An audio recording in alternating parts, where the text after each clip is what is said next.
Tokomi na ngonga ya malamu pona koyoka liloba na Nzambe. Prédicateur ezali ancien Ilunga Kabale Désiré. Tango azo poussa na awa liboso tozo betela mokonzi maboko.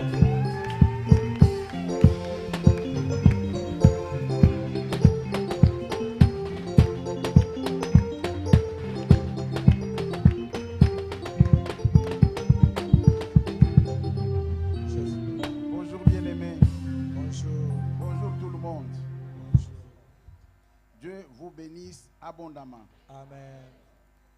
Sans tarder, nous allons lire les Écritures.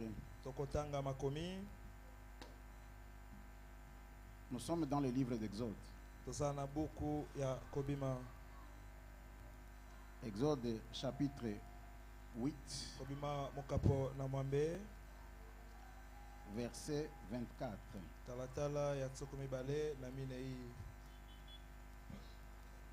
Le texte est à l'écran. Nous allons procéder à la lecture. Pharaon dit: je vous laisserai aller pour offrir à l'Éternel votre Dieu des sacrifices dans le désert. Seulement, vous ne vous éloignerez pas en y allant. Priez pour moi. Pharaon dit: je vous laisserai aller pour offrir à l'Éternel votre Dieu des sacrifices dans le désert. Seulement, vous ne vous éloignerez pas en y allant. Priez pour moi. Dieu vous bénisse. Amen. Le thème que nous sommes en train de développer depuis le mercredi est intitulé Mama ya likamboto solo bela molai uta mokolo ya misatu kombo na yango Délivre-nous du malin. Kangola biso na monguna. C'est le thème depuis toute la semaine. Eza mama likambo ya uto poso mobimba oyo. Délivre-nous du malin. Kangola biso na monguna. Et aujourd'hui, pelelo nous allons de ce grand thème y tirer un sous-thème tokobenda kati na mama likambo monene oyo mama likambo ya moke que nous avons intitulé Délivrance, mais non loin de l'ennemi. Tokopesa yango kombo bokangola mi kasi mosika te na monguna. Délivrance, mais non loin de l'ennemi. Kasi mosika te na monguna.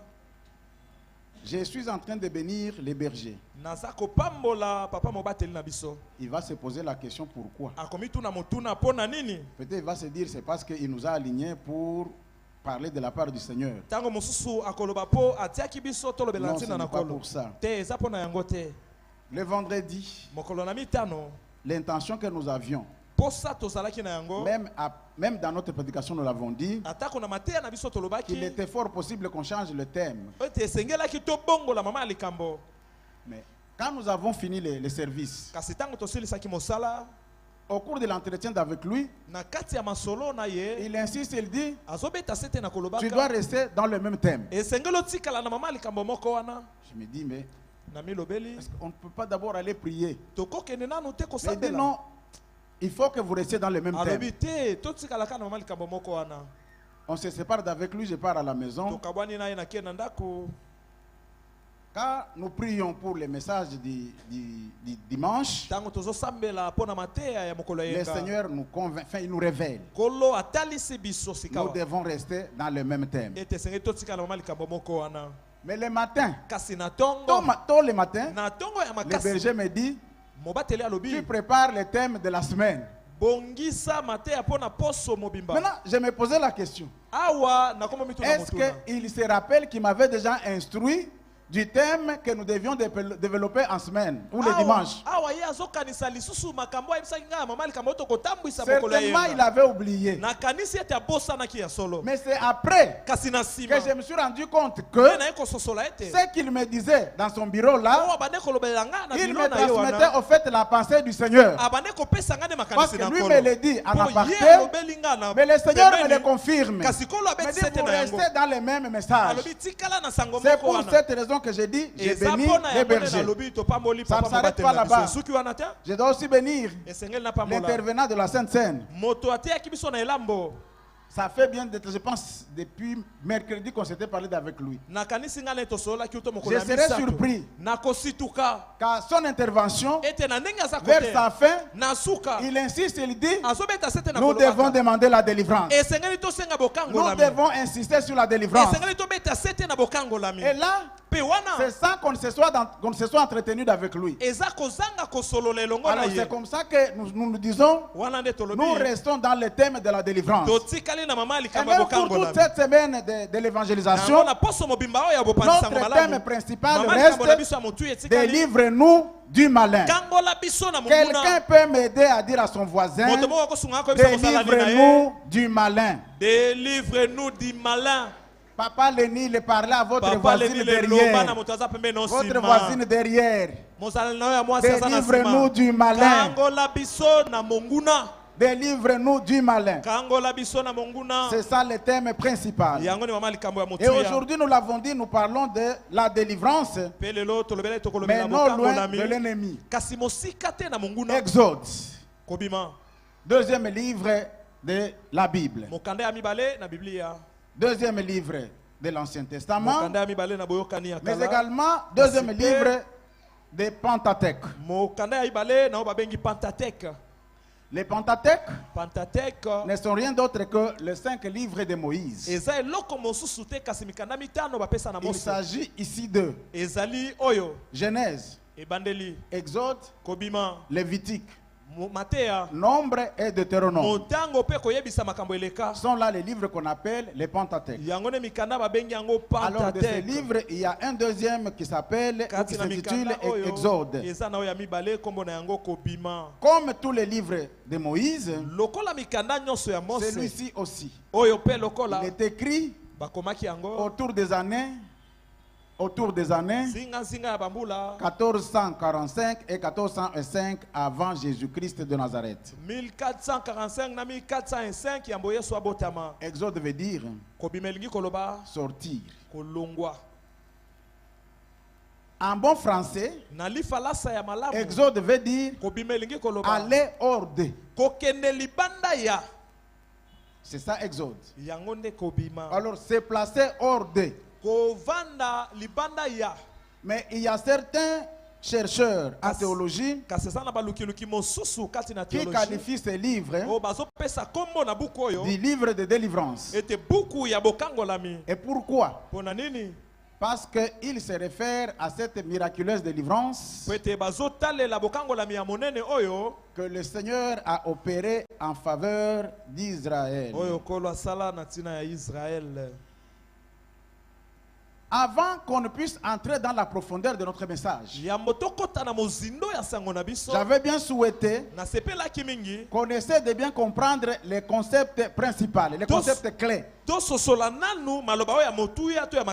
Les mots clés, les mots principaux. Le mot principal de notre message, c'est la délivrance. Et c'est quoi la délivrance?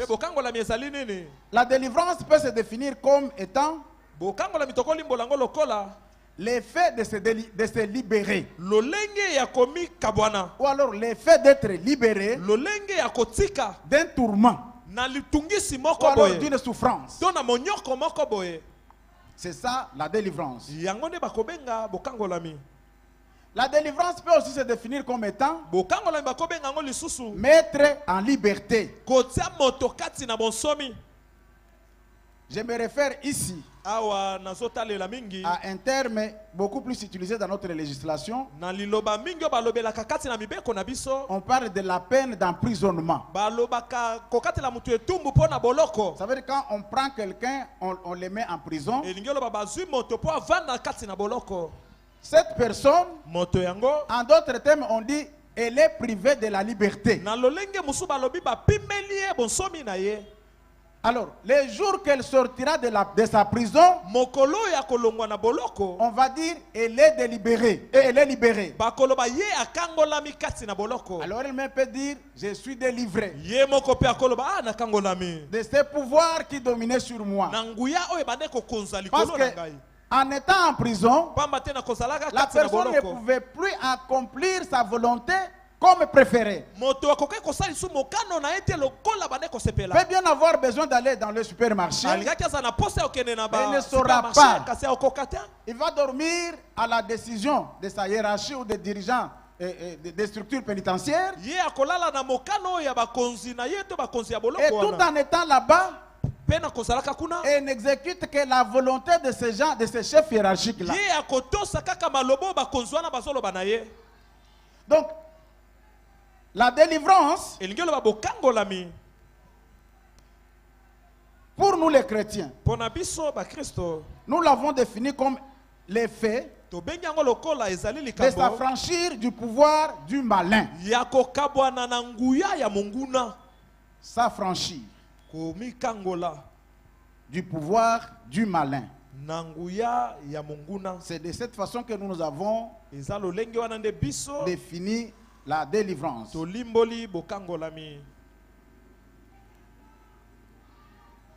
Parce que nous parlons de la délivrance et qu'il s'agit des chrétiens. Parce que l'auditoire au devant de nous ce matin, c'est un auditoire de chrétiens. J'ai envie de rappeler aux enfants de Dieu que la délivrance pour nous chrétiens, elle est acquise. Donc, nous l'avons déjà. C'est ça que nous avons dit depuis la semaine, depuis vendredi, je ne sais pas, vendredi ou mercredi. Les chrétiens, nous avons déjà la délivrance. Pour quelqu'un qui n'a pas été là, on va lire rapidement Colossiens, chapitre 1, versets 12 et 13.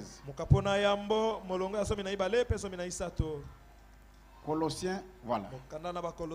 Chapitre 1, verset 12 et 13, nous lisons. Rendez grâce au Père qui vous a rendu capable d'avoir part à l'héritage des saints dans la lumière. Voilà.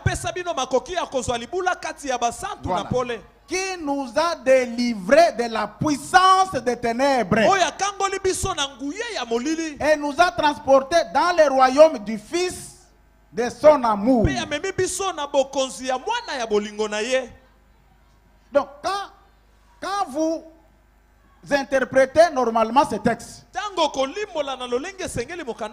vous comprendrez avec moi que nous chrétiens, par la grâce et par la mort de Jésus-Christ de Nazareth, nous sommes déjà délivrés de notre captivité. Donc nous n'avons plus raison de vivre sous l'autorité, sous la domination d'un quelconque pouvoir. C'était ça la première interprétation que nous avions donnée à ce texte. La deuxième interprétation, au travers de ce texte, nous avions compris que le monde a deux parties. Il y a la partie des ténèbres, mais également la partie des lumières. Revenons d'abord à la première interprétation. Nous avions dit qu'un chrétien ou une personne qui se dit être délivré, c'est quelqu'un qui va du royaume des ténèbres pour entrer dans le royaume des lumières. C'est là que nous avons fait entendre à quelqu'un que donc, chasser un démon dans la vie de quelqu'un, c'est un bon acte. Mais cela ne suffisait pas pour dire que la personne est délivrée. Non. Le démon est parti, c'est bien. Mais cela ne suffit pas. C'est comme qui dirait, ce n'est pas encore complètement accompli. Quand bien même les démons soient partis, il faudra encore que la personne quitte le royaume des ténèbres pour entrer dans le royaume des lumières. C'est ça la véritable délivrance. Vous vous souviendrez, je pense dans Matthieu chapitre 12 verset 45. La Bible dit, un esprit mauvais, voilà, Quand un esprit mauvais quitte quelqu'un, il s'en va. Il va chercher où se loger. Mais s'il ne trouve pas un bon cadre, il va chercher, il va prendre avec lui cet autre esprit plus méchant que lui. Et ils entrent dans la maison, s'y établissent. Et la dernière condition de cet homme sera pire que la première. Il en sera de même pour cette génération. Ça veut dire quoi? Ça veut dire que la personne peut être délivrée aujourd'hui. Mais si elle n'entre pas dans le royaume de Christ, les démons qu'on a chassés vont solliciter un renfort de cet autre plus fort, plus puissant que lui, pour venir se réinstaller dans le même corps. Et la Bible ajoute en disant, cette fois-là, où les conditions de la personne qui a été délivrée seront pires qu'il était auparavant. Donc, chasser un démon dans la vie de quelqu'un, c'est une bonne chose, même une très bonne chose, mais ça ne suffit pas.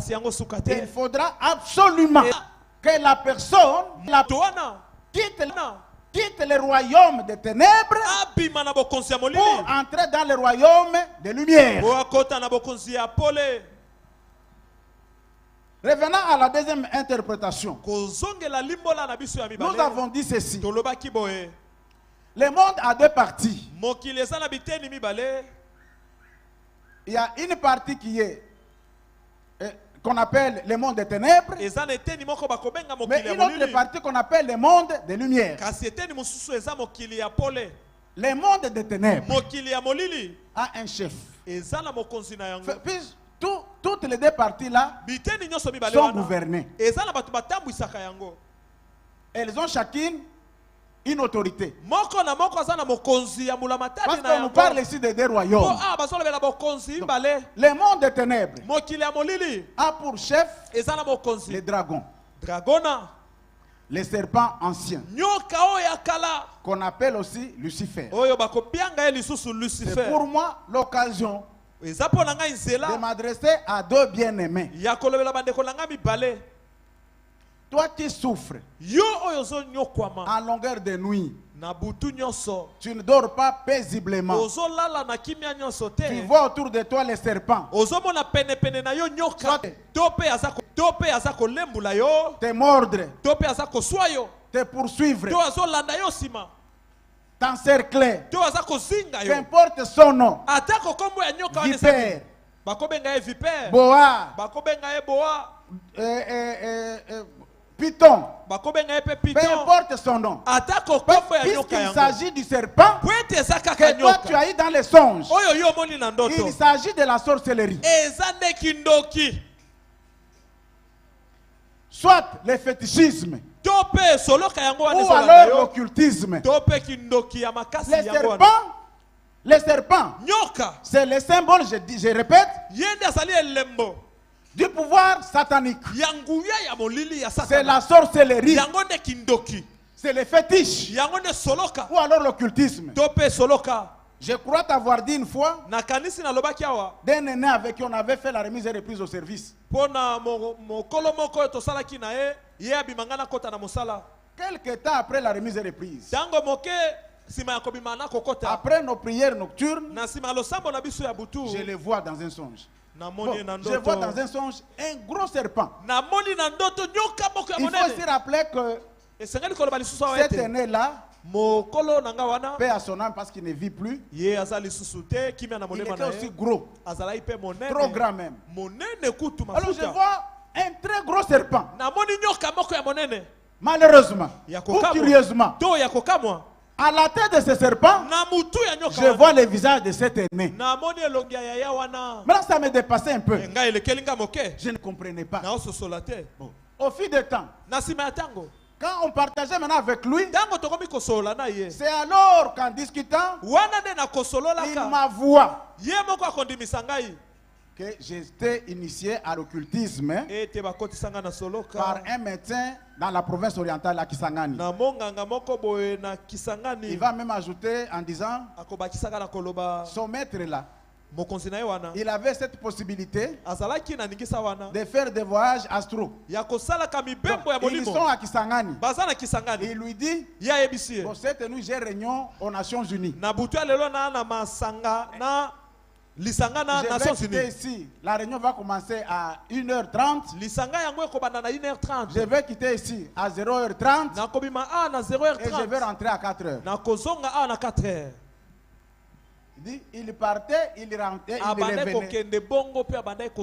Pourquoi? Parce qu'il était initié à la Rose Croix. Selon ce qu'il m'avait témoigné. Donc, bien aimé dans le Seigneur, toi qui souffres, comme je le disais tantôt, tu rêves que le serpent est en train de te sucer, te mordre. Ce n'est pas un fait du hasard. C'est la sorcellerie.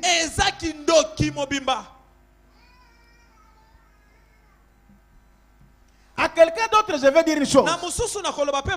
Toi qui es dans la sorcellerie,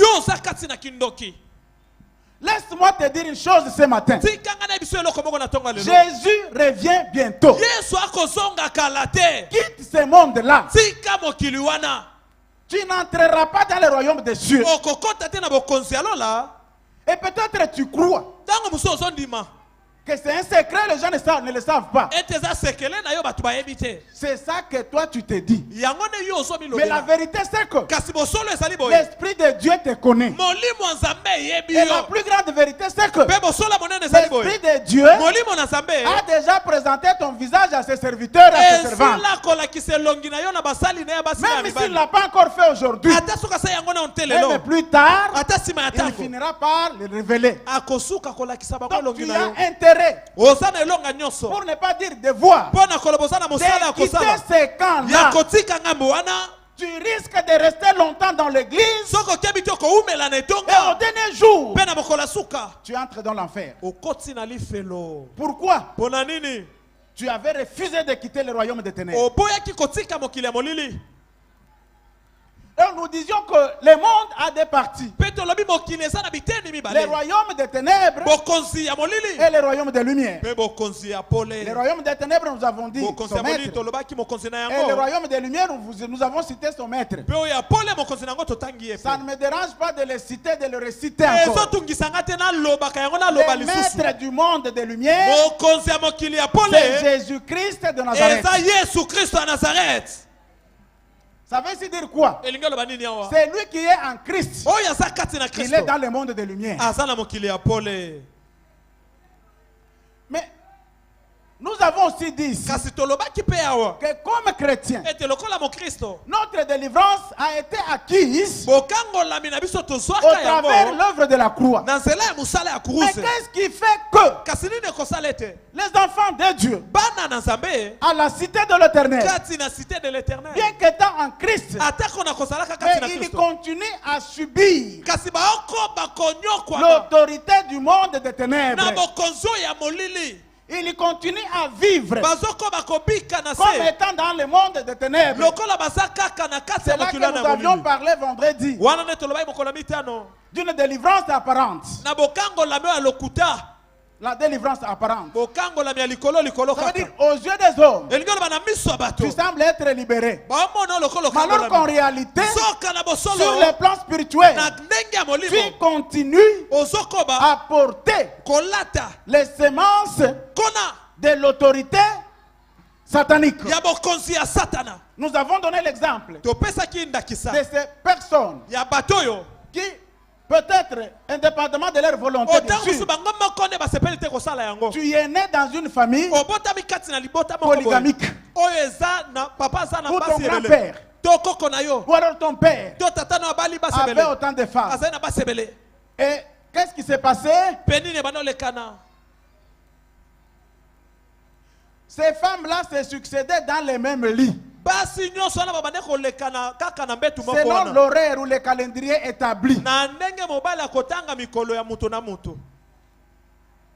les mêmes lits. Bien aimés dans le Seigneur. Nos coutumes africaines nous ont légué de grandes malédictions. Vous imaginez un peu, chaque femme, qu'est-ce qu'elle pouvait laisser dans ce lit-là?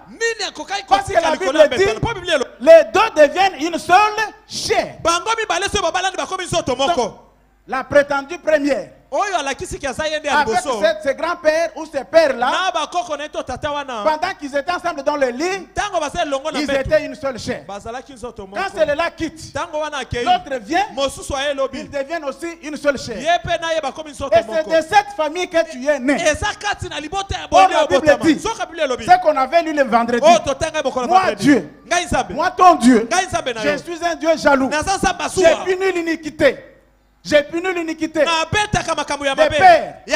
au fils jusqu'aux enfants de 3e à la 4e génération. Et tes grands-parents, peut-être même c'est ton père qui a vécu une telle vie. Et les cultes de sexe qu'ils faisaient là, tu t'imagines les malédictions qu'ils ont laissées sur vous? Tu t'imagines combien vous êtes devenus malheureux à cause de ce que vos parents ou vos grands-parents ont laissé dans vous.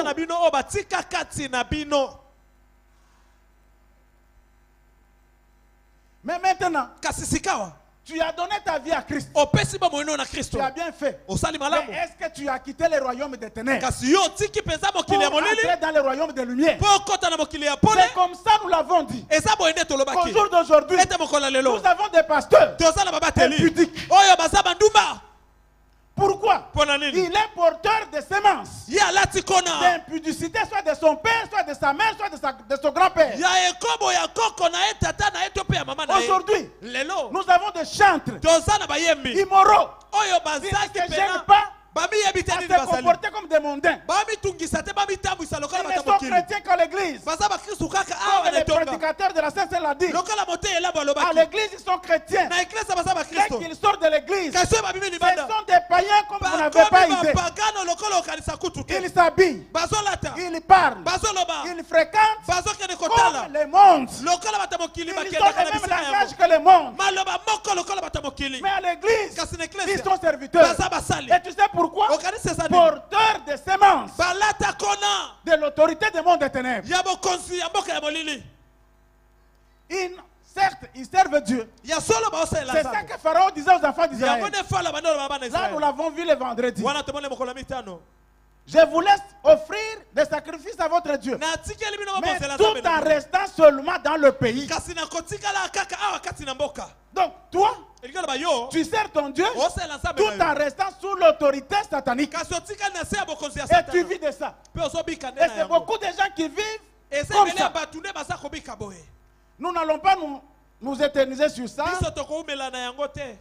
parce que nous faisons la course à la montre. Et c'est à la suite de ce message que nous avons tiré un autre, que nous avons intitulé Délivrance, mais non loin de l'ennemi. C'est là le texte de référence. Exode, on peut nous le rebalancer. Exode chapitre 8, je pense. 8, verset 24. Parce que nous nous posons la question. Pourquoi les gens sont dans l'église? Mais leur vie est la même. Ils ne connaissent aucun changement. Soit sur le plan spirituel, social, professionnel, dans tous les domaines. Ils restent sous l'autorité satanique. Alors qu'ils servent Dieu, alors qu'ils sont dans l'église, ça s'explique comment? Nous venons d'expliquer la première partie. Dans cette deuxième partie, c'est Pharaon. Il reçoit Moïse et Aaron. Il leur dit, je vous laisserai aller. Toi Moïse et Aaron et tous les peuples d'Israël. Autrement dit quoi? Toi les bergers, les anciens et tous les enfants de la cité de l'Éternel, je vous laisserai aller. Pourquoi vous devez aller? Parce que vous devez offrir à l'Éternel votre Dieu des sacrifices dans le désert. Nous restons là-bas. Comprenez avec moi ici qu'Israël avait pour destinée Canaan. Mais c'est même Israël devait d'abord passer par le désert et offrir des sacrifices avant d'entrer dans Canaan. J'ai ici compris un fait. Qu'Israël ne pouvait pas entrer dans sa destinée sans jamais offrir des sacrifices à l'Éternel et lui offrir dans le désert. C'est ton cas, bien-aimé dans le Seigneur.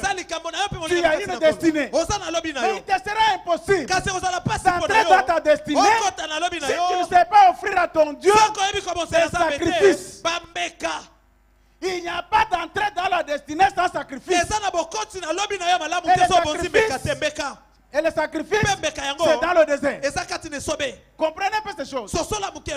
Ils sont dans la cité. Ils sont dans un pays. Ils doivent aller dans un autre pays. Mais avant de faire ce mouvement-là, Dieu ordonne. Ils doivent passer par le désert. Et à partir de là, ils devront m'offrir des sacrifices. Et après ça, ils vont continuer les routes pour entrer dans leur destinée. Est-ce que toi, tu es prêt à offrir des sacrifices à ton Dieu? Depuis que nous avons commencé l'année 2025, combien de fois toi tu as offert des sacrifices à ton Dieu? Bien aimé dans le Seigneur, il te sera difficile, pour ne pas dire impossible, que tu accèdes à ta destinée si tu ne sais pas offrir des sacrifices à ton Dieu. Écoutez, bien aimé dans le Seigneur, Dieu dit, les sacrifices, ils me les offriront dans le désert. Le désert veut dire quoi? La sécheresse, l'insuffisance, les difficultés, la souffrance. C'est là que Dieu dit, ils vont m'offrir des sacrifices. Bien aimé dans le Seigneur, Dieu attend de toi des sacrifices dans les conditions qui sont les tiennes aujourd'hui. Ce n'est pas moi qui ai imaginé ce message. Un message m'a été imposé. C'est justement ce que je t'annonce ce matin. C'est que toi, tu n'accéderas à ta destinée qu'à partir du moment que tu offriras des sacrifices à ton Dieu dans les conditions qui sont les tiennes aujourd'hui. Il ne faut pas attendre que tu deviennes heureux ou que tu en aies beaucoup pour offrir à ton Dieu. Donne-lui ce que tu as et même ce que tu as de plus précieux aujourd'hui. C'est à la loi et au témoignage. Si l'on ne parle pas ainsi, il n'y aura pas d'aurore pour les enfants de Dieu. Beaucoup, même dans notre communauté surtout, on se dit, non, nous, Jésus avait déjà donné, il s'était déjà offert un sacrifice. Nous ne pouvons plus offrir des sacrifices. C'est vrai, vous avez raison. Jésus s'était offert un sacrifice. Mais la personne qui te dit ça, il est aussi prédicateur.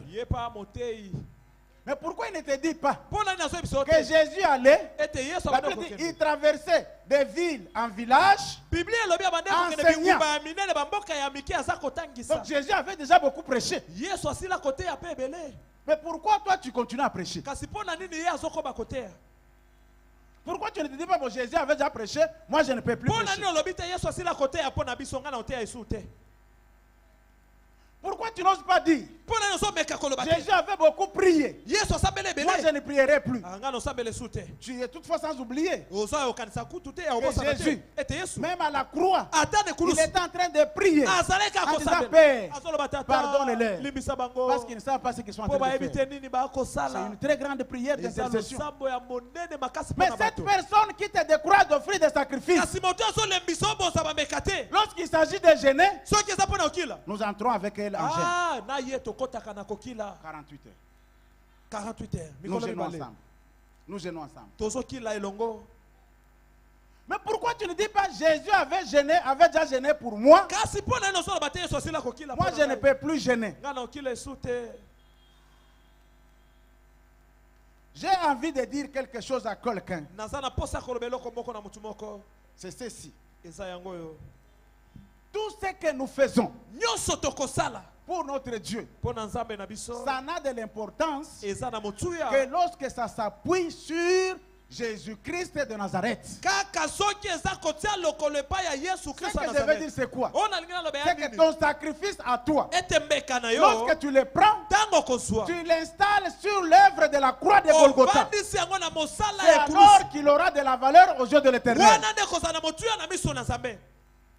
Ta prière à toi, elle entre dans l'oreille de l'Éternel. Que lorsqu'elle passe par Jésus-Christ de Nazareth,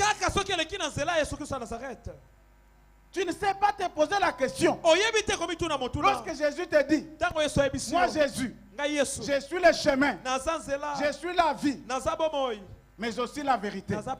Il ajoute en disant, nul ne vient au Père si ce n'est que par moi. Donc, tout ce que nous faisons pour l'Éternel,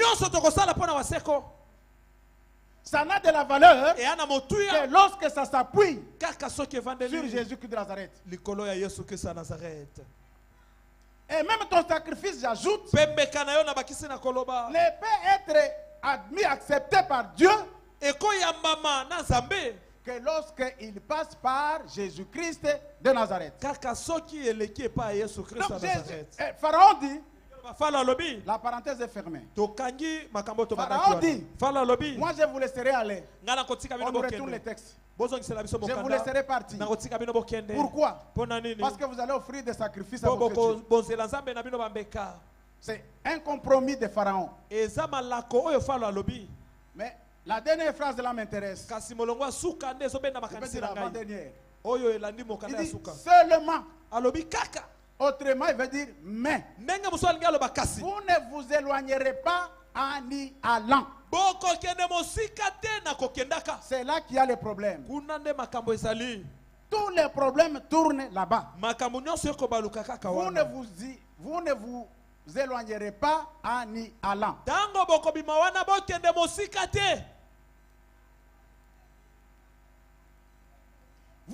Vous quittez l'Égypte. Vous allez offrir à votre Dieu. Mais vous ne pouvez pas aller loin. Loboko nayo yangu ya Yahweh ezala kati na biso Yahweh na kombo na Yesu babeli babika bakangami bakangwama Yahweh umama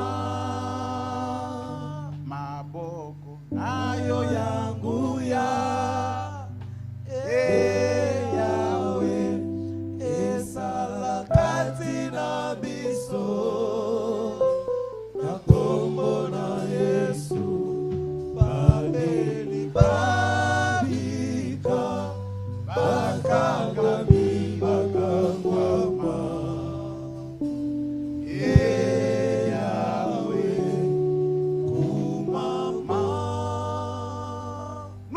en train de parler de la délivrance. Pharaon dit aux enfants d'Israël, vous sortirez de mon territoire pour aller offrir à votre Dieu. Mais seulement, vous n'irez pas loin. Autrement dit quoi? Vous quittez le monde des ténèbres. Vous sortez de là. Mais en sortant, vous restez à la frontière. Vous restez à côté du monde des ténèbres. C'est ça la vie des enfants de Dieu aujourd'hui. Vous avez quitté le monde. Mais vous n'êtes pas parti loin du monde. Vous êtes resté à côté du monde. Voilà pourquoi, quand tu viens à l'église, tu es serviteur, tu es enfant de Dieu. Quand tu sors de l'église, tu reprends la vie du monde. Pourquoi? Parce que tu n'étais pas loin du monde. À l'église, tu ne prends pas l'alcool. Mais quand on t'invite à la fête, tu reprends l'alcool. Pourquoi? Tu n'étais pas loin du monde.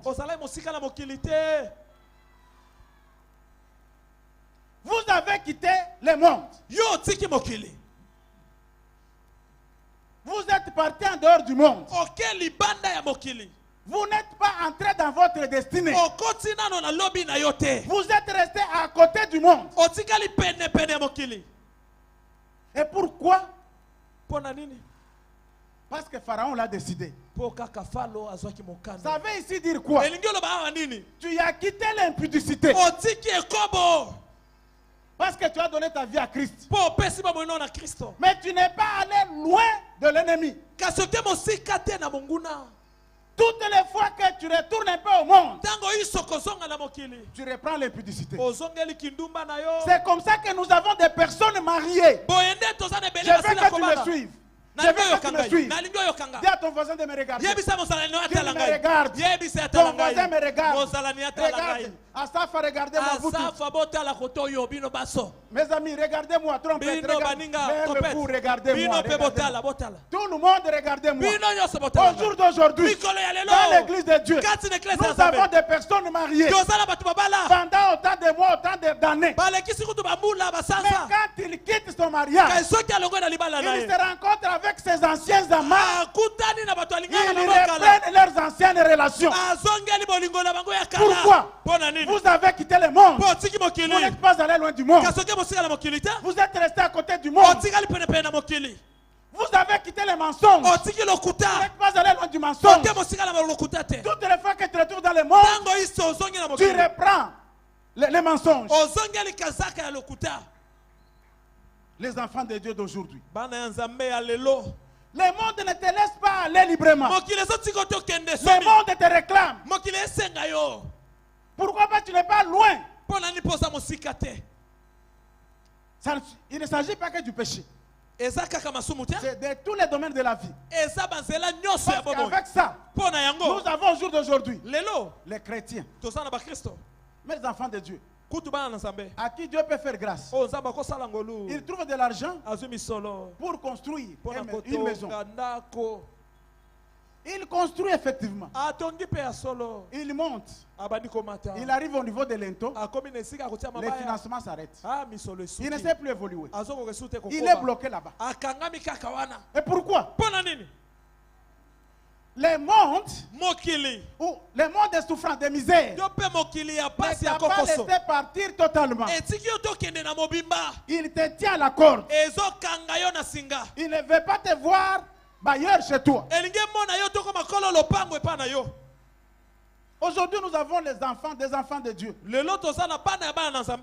Ils trouvent un peu d'argent. Ils disent, je vais acheter une maison et une parcelle. Ils donnent même une bonne partie. Peut-être même plus de la moitié.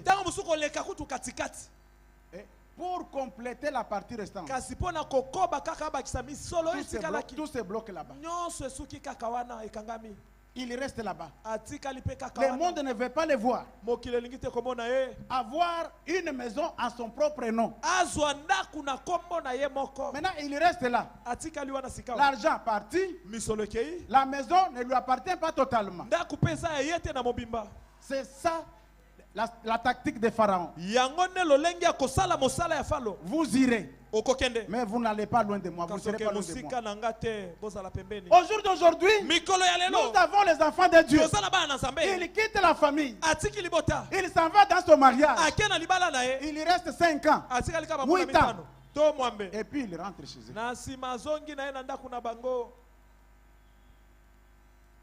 Il commence à vivre chez eux. Vous posez des questions. Qu'est-ce qui est arrivé, tout ça là? C'est ça qu'on appelle la réclamation. Je me rappelle d'une sœur que j'étais venu même avec elle ici à l'église. Je pense une ou deux fois. Elle doit voyager pour les États-Unis. Elle remplit toutes les formalités. Elle achète les billets. Elle devait passer par Dubaï. Arriver là-bas, on la bloque à partir de là. On la retourne. Inde, on la débarque au Congo Kinshasa. Vous imaginez un peu. Quand on partage avec elle, nous, qu'est-ce que nous allons vous donner? La prière. Elle entre dans la prière. Elle sera finalement compte qu'il y avait un pouvoir qu'il a réclamé. C'est pas entrer en profondeur, mais du moins pouvoir la réclamer. Je vous avais déjà dit, je pense une fois, d'un frère que je connais avec précision. Il quitte Kinshasa. Il arrive au Brésil. Il s'installe parce qu'il avait trouvé l'emploi et il vivait paisiblement 2 ans durant. Installé chez lui au Brésil. Il me dit, je vivais très bien. Il dit, je ne sais pas quelle est la mouche qui m'avait piqué. Un jour, je prends seulement la décision. Il dit, je pars au Portugal. Il dit, je prends l'avion. Je descends dans l'aéroport de Portugal. La capitale, c'est Lisbonne. Oui. Lisbonne. Oui. Il dit, j'atterris là-bas. À partir de là, la police m'arrête. On me prend. Une de retour en Djili. Frère. Il dormait dans... C'est un papa de plus de 45 ans. Il dormait dans un salon chez quelqu'un. Vous imaginez un peu? À un moment donné, il commençait à faire comme des trous de mémoire. Quand il réfléchit à cette situation-là, je ne sais pas qu'est-ce qui m'était arrivé. Bien aimé dans le Seigneur, ne vous amusez pas des pharaons. Beaucoup de gens souffrent. Pourquoi? Parce qu'ils sont réclamés d'où ils sont venus. Comme je l'ai dit là, tu as quitté chez toi il y a beaucoup d'années. Mais regarde, dans tes songes, qu'est-ce que tu vois? Tu es dans ce même milieu là. Tu fais quoi? Tu fais quoi? On t'y réclame. Si tu ne tires pas attention, si tu n'entres pas en profondeur de la prière, un jour, tu vas te retrouver physiquement installé. J'étais parlé de quelqu'un qui était au Brésil. Il était à Kinshasa, dans la commune de Kinshasa ici. Toi, tu penses qu'il sera impossible au monde des ténèbres de te prendre de Kinshasa et te retourner dans ta province natale. À tout moment, ils peuvent le faire. Bien aimé dans le Seigneur, je voudrais que tu comprennes ici que le monde des ténèbres, c'est un monde de méchanceté. Il ne pense qu'au mal. C'est comme ça que Pharaon fait cette proposition aux enfants d'Israël. Vous me parlez de votre Dieu. C'est une bonne chose. Ok, puisque vous avez opéré beaucoup trop de miracles. Allez, sortez. Mais vous n'irez pas loin. Quelqu'un à la cité de l'Éternel est sorti, mais il n'est pas loin de son ennemi. L'ennemi continue à le tenir à la corde. À tout moment, il peut le tirer. Et le retourner où il est venu. Vous trouvez au jour d'aujourd'hui quelqu'un qui trouve l'emploi. Il commence à vivre normalement. Des fois, il monte même des promotions. Mais au bout de quelques temps, à l'occasion de rien, son chef prend une décision, on le révoque. Avec tout son bon français là, on l'envoie dehors. Pourquoi? L'esprit de chômage ne l'avait pas quitté. Il était en train de le contrôler. Maintenant, cet esprit a dit, toi tu veux aller de l'avant. Ce n'est pas possible. Allez, reviens vite ici. On te tire, on te retourne d'où tu es venu. Les enfants de Dieu, beaucoup de temps dans la souffrance, il trouve un peu d'argent. Il dit, je vais aussi me lancer dans les affaires. Effectivement, il monte même l'affaire. Il commence à évoluer. Mais au bout de quelques temps, il chute. Et il perd même le capital. Bras croisés. Il ne sait plus quoi faire. Pourquoi? On l'a tiré vers le bas. La réclamation. Qui est en train de te réclamer? Quel est le pharaon de ta vie? Aujourd'hui, au nom de Jésus, tu vas dire à ce pharaon, moi je sors et je m'éloigne de toi. Moi je sors et tu ne me surveilleras plus. Moi je sors et je serai trop distant de toi. Je sors et jamais tu ne me verras. Que Dieu vous bénisse et qu'il bénisse sa parole.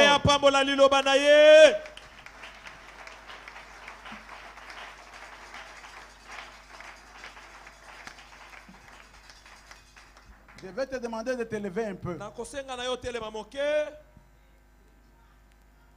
Nous sommes dans la délivrance. Délivrance.